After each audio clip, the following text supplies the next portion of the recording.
राम नाम का चमत्कार। एक बार एक गांव में एक साधु रहता था। सारा दिन राम राम जपता रहता और ढोलकी बजाकर कीर्तन करता रहता। उसकी कुटिया के पास जिस व्यक्ति का घर था वह उससे बहुत परेशान था। एक दिन वह व्यक्ति गुस्से में उस साधु की कुटिया में चला गया और कहने लगा कि तुम क्या दिन रात राम राम रटते रहते हो। तुम्हें तो कोई काम धंधा नहीं है। हमें तो कमाने जाना पड़ता है। तुम्हारी ढोलकी की आवाज़ से मैं सो नहीं पाता।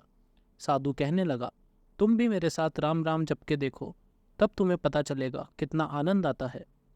वह व्यक्ति ने थोड़ा खींचकर कहा, अगर मैं तुम्हारे साथ राम राम जपता हूँ तो क्या तुम्हारा राम मुझे खाने के लिए रोटी देगा? साधु कहने लगा, मुझे तो राम नाम की लगन लगी है।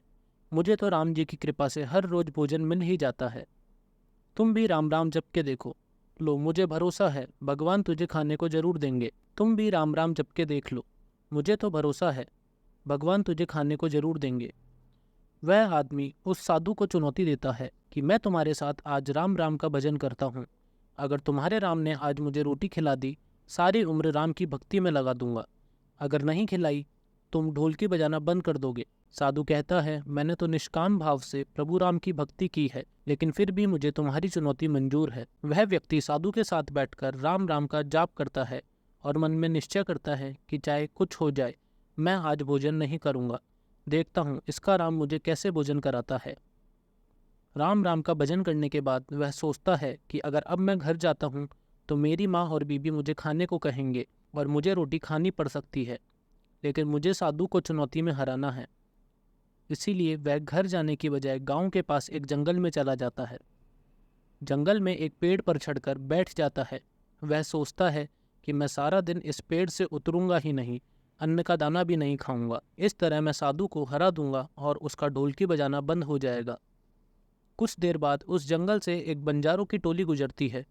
उन्हें भूख लगी होती है, तो बंजारों का सरदार कहता है कि आग जलाकर यहीं पर खाना बना लो। अब खाना खाकर ही आगे बढ़ेंगे। खाना बनकर तैयार हो जाता है। बंजारे खाना खाने ही वाले होते हैं कि इतनी देर में बंजारों को सूचना मिलती है कि पीछे से डाकू आ रहे हैं। तो बंजारों का सरदार कहता है कि हमें यहाँ से चले जाना चाहिए। डाकू हमारा सब कुछ लूट सकते हैं। वे बंजारे खाना वहीं पर छोड़कर चले जाते हैं। वह आदमी पेड़ पर चढ़ा सब कुछ देख रहा था। कुछ समय बाद डाकू वहां पहुंच जाते हैं। भोजन को देखकर डाकू कहते हैं कि खुशबू तो बहुत अच्छी आ रही है, लेकिन यह भोजन किसने बनाया? बनाने के बाद खाया क्यों नहीं?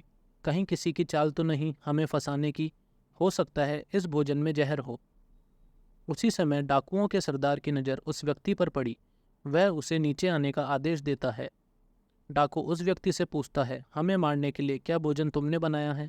वह बेचारा मिन्नतें करता रहता है कि मैंने यह भोजन नहीं बनाया, इसमें जहर नहीं है, यह भोजन बंजारों ने बनाया है। आपके खाने की खबर सुनकर वह यहाँ से भाग गए, लेकिन डाकुओं के आगे उसकी एक नहीं चलती।